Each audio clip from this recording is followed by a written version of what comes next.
Hello everyone, this is Rushikesh Bankar, lecturer in Electronics and Telecommunication Engineering Department, NIT Polytechnic Nagpur. Today we will go to start lecture number 4, that is BJT biasing, and the unit number 3 is bipolar junction transistor. तो आज का जो हमारा topic है वो है BJT biasing. So before start our today's lecture, first of all we will see what are the learning outcomes. So the first learning outcome is you will able to know about the biasing of transistor. Then you will able to know the purpose of DC biasing, and you will able to know the BJT configuration. So these are the learning outcomes of our today's topics. Now introduction to biasing.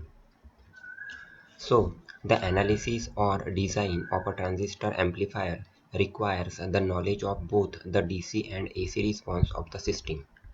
तो जो analysis और design होता है transistor का, analysis और design transistor amplifier का जो होता है उसको क्या रिक्वायरमेंट होती है उसकी, डीसी और AC response of the system.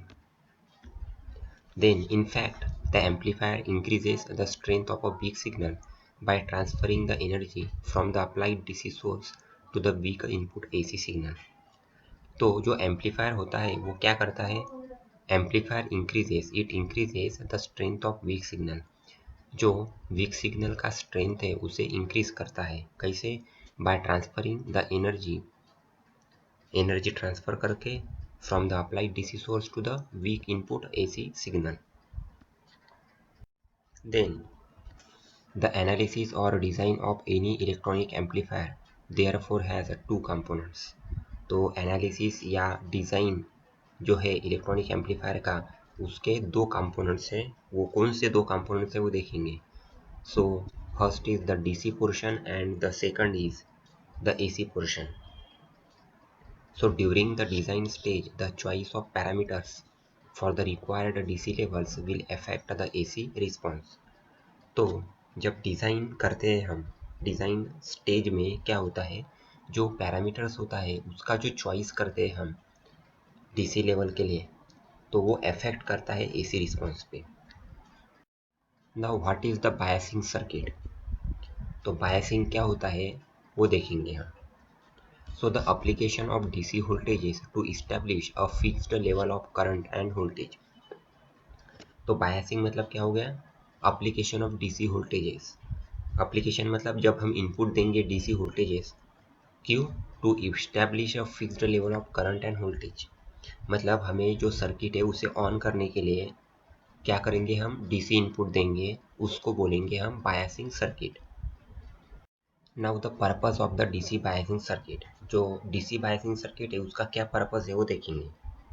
So to turn the device on, जो डिवाइस है उसे ऑन करने के लिए. Then to replace it in operation in the region of its characteristics where the device operates most linearly, and proper biasing circuit which it operate in linear region, but the improper biasing cause distortion in the output signal and it produce limited or clipped at the output signal. तो जो improper biasing होता है उसका जो effect होता है वो क्या होता है, पहला तो distortion and second produces limited और clipped at output signal. Now BJT analysis. So this is BJT analysis. तो बीजेटी एनालिसिस के दो पार्ट है, एक तो डीसी एनालिसिस और दूसरा एसी एनालिसिस.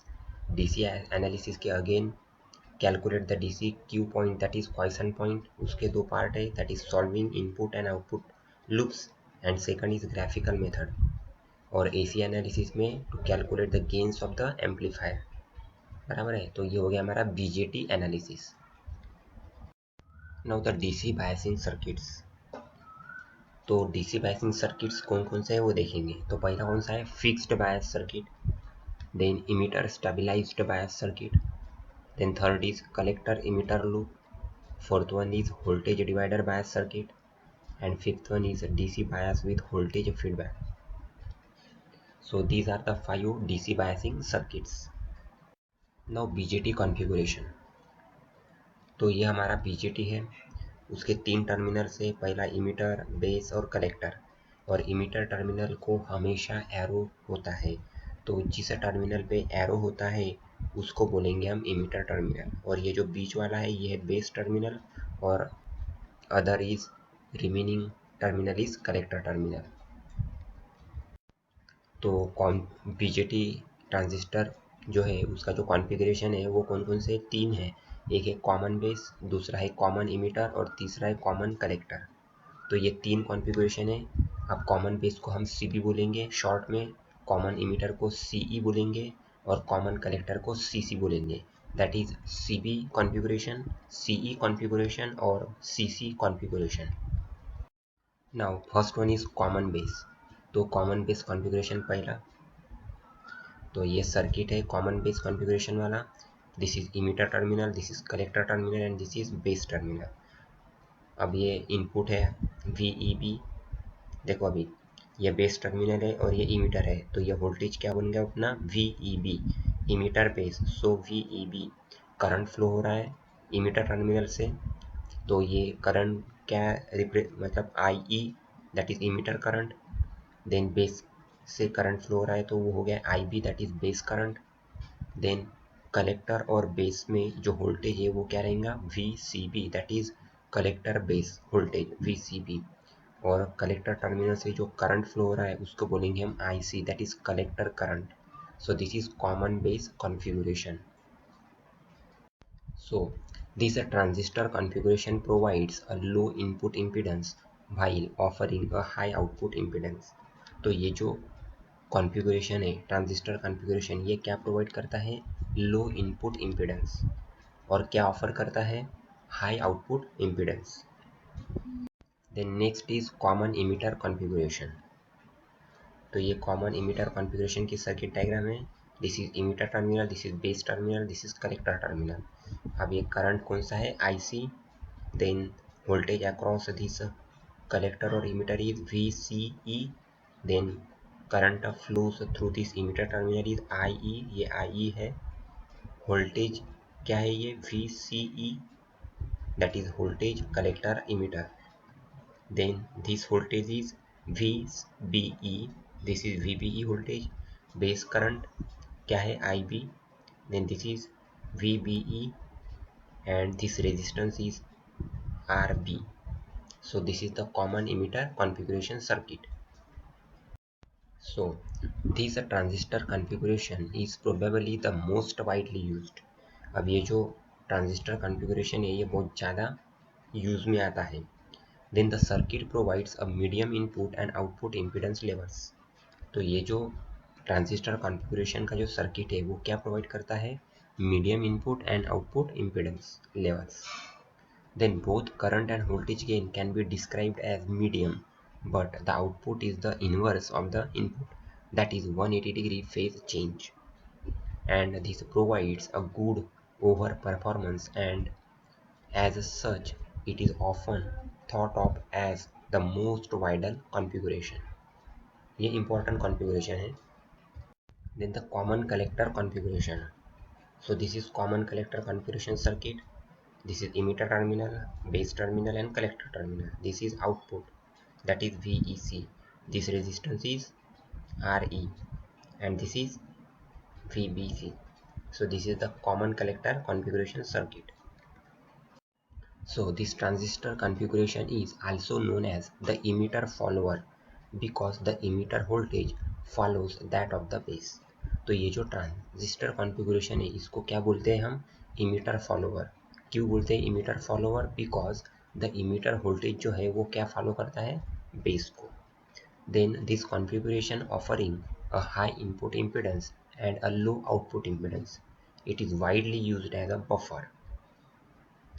तो ये जो कॉन्फ़िगरेशन है ये हाई इनपुट इम्पीडेंस प्रोवाइड करता है और लो आउटपुट इम्पीडेंस प्रोवाइड करता है, और ये क्या एज ए यूज़ होता है buffer.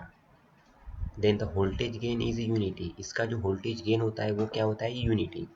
Although the current gain is high, अगर करंट गेन भी हाई रहा तो भी ये वोल्टेज गेन क्या है इसका unity.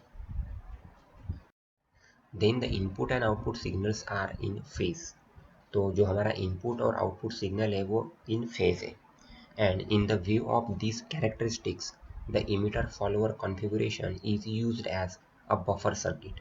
It providing a high input impedance to prevent the loading of the previous stage and a low output impedance to drive the following stages. Now the comparison between transistor configurations. अब जितने हमने transistor configurations देखे, कौन से देखे? Common emitter, common collector और common base. तो उसका जो कंपैरिजन है वो देखेंगे। ठीक है, तो ये यहाँ पे पैरामीटर्स दिए हैं and this is 3 transistor configuration. तो पहला है कॉमन इमीटर, कॉमन कलेक्टर और कॉमन बेस। तो पहला पैरामीटर ये सर्किट डायग्राम सबकी बेसिक सर्किट पहला पॉइंट। दूसरा पैरामीटर क्या है? Voltage gain. The voltage gain of common emitter is high, in common collector less than unity, and in common base high, that is same as common emitter. Then the current gain of common emitter is high, in common collector it is high, and in common base it is less than unity. Then the power gain of common emitter is high, then common collector it is moderate, and in common base it is also moderate. The phase inversion is in common emitter is yes, इसमें phase conversion होता है, common collector में नहीं होता है और common base में नहीं होता है। then the input impedance is moderate, highest and low, and the output impedance is moderate, low and highest. So this is the comparison between transistor configurations. Now the program outcomes. अब PO mapping देखेंगे। तो PO1, PO3, PO4, PO6 और PO7 ये 5 PO जो है ये map होते हैं आज के टॉपिक्स को। So thank you.